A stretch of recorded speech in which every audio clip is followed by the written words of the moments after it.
Mike Sadie. Hey, Coach, how you doing today? Good, Mike. How are you doing today? Doing well. Listen, now that you've got this practice routine down, you've been waiting a long time. How do you stagger a preparation when you have 3 weeks to get you from arrival to the tip of this resumption of the season? How do you kind of stagger what you want to get done day in and day out? Leading up to, our first practice, we had extensive meetings as a coaching staff or performance staff, really trying to map out what our schedule is going to be leading up to that first scrimmage. And really try to stay true to who we've always been with our kind of philosophy on, moderate high, moderate low days. There's obviously science that backs that. And we actually took great opportunity to, re-educate our guys and sit down and have a team meeting and really kind of just outline the plan.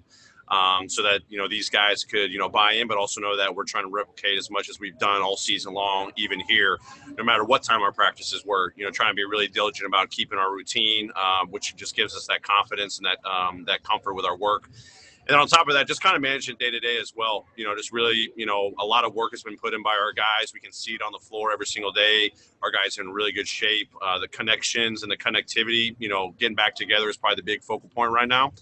But then really just download it after practice every day, making sure that our overall plan that we had set out from the beginning is still, kind of the direction we want to go, and that's the plan. Just taking it one day by day. Towards the end of the week, we'll have a great, off day, maybe even a lockout day where our guys are putting in a week of great work.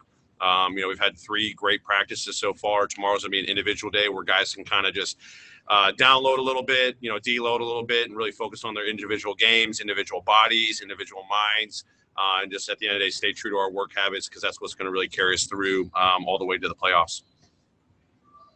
Terry Davis. How you doing, Coach? I'm doing good. How are you?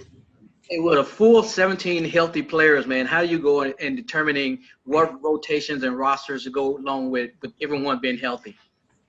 Yeah, right now, trying to give guys a lot of opportunities as much as we can. I mean, it's definitely a challenge with 17 guys, but really trying to just kind of rely on what we've done over the course of the season, recognizing the combinations have been really, efficient for us, but really successful. And obviously, Justice getting him integrated as well. And then, it's just kind of day by day trying to mix up the groups here and there. But we obviously can't mix them up too much over and over again because we do have to establish chemistry. So it's kind of that fine line.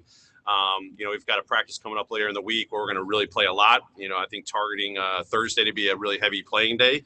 So that's where we're going to continue to experiment with a lot of different lineups combinations. But even in our scrimmage sessions, trying to mix up the teams day to day, but not, trying to lose some of the lineups as we've seen over the course of the season. Have been really successful for us. So I think I mentioned a couple of days ago, obviously we're going to have some really tough decisions to make, but that's what you kind of face when you've got great depth on your team. So the matter what we ultimately come to with the lineups that we come out with on our first scrimmage, we always keep our guys that are in the rotation always ready. They understand that, they continue to work so that we can always prepare to have 17 guys ready to go at any given moment. Next question, Dan Wicke.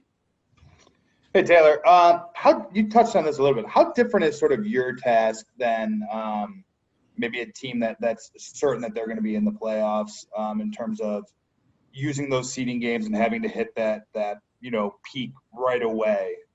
Has that adjusted the planning and stuff like that? And how have you balanced sort of the ramp up with the need to keep your guys healthy? Dan, I think it's real simple.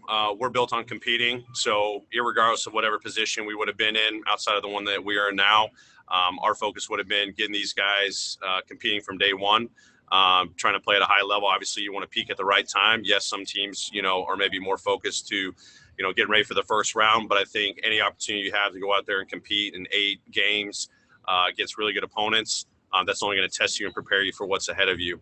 For us, obviously, it's, game to game. But our focus is every single day. It's just competing at the highest level, taking our standard to a higher level, irregardless of our position. So the more that we continue to think about what's on the horizon, what we need to accomplish in terms of game to game, that could get us into trouble. Let's just focus on one practice at a time, one scrimmage at a time, one game at a time. That's how we built this great position we're in over the course of the season. In the 8th seed right now, with a 3.5 game lead. That's been our focus all along. Let's not try to change that course right now, given a new competitive format, because that's what's going to give us the great chance to be in that 8th seed come playoff time. Last question, James Herbert.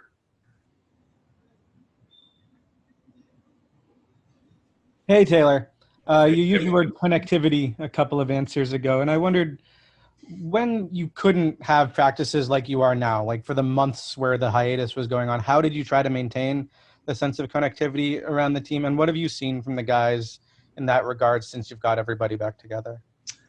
Yeah, it's, obviously unique, when you're not able to get the whole team together. When we were back in Memphis, a lot of, reliance on our coaching staff to create situational workouts, for them. Obviously we had to work within the confines of the NBA, but a lot of conversations, a lot of video work, a lot of dialogue was put into helping our guys' minds think about what situational play was going to be, what's going to be like to play with their teammates, refreshing their memories a lot. And then now, in the combination of doing the team bulk practices, we're also doing individual work, but also group work on the front end of practices.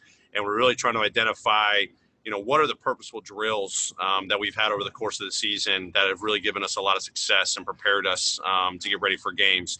How are we taking all the great habits and fundamentals that we need to obviously address, but really try to combine them together in group settings as much as possible. So there's been a big emphasis on a lot of drill work with our guys. Obviously the practices take care of themselves because obviously the full team's together, the playing takes care of itself, the full team's together. But even in our smaller group work, really touching on individual, but also how are those guys going to be working together? How much player-player interaction can we create even outside of our formal practice settings? So that's been a big focus. I think the guys have really benefited from that. It also organically just creates dialogue amongst the players so that when we do get into playing situations, they can take what they've been breaking down as a smaller group into that 5-on-5 play. And I think we've been seeing those benefits greatly in the first 4 days here. All right, Coach. Thanks for joining us today. Great. Thanks, everyone. Take care. Thank you. Thanks, everyone. Thanks.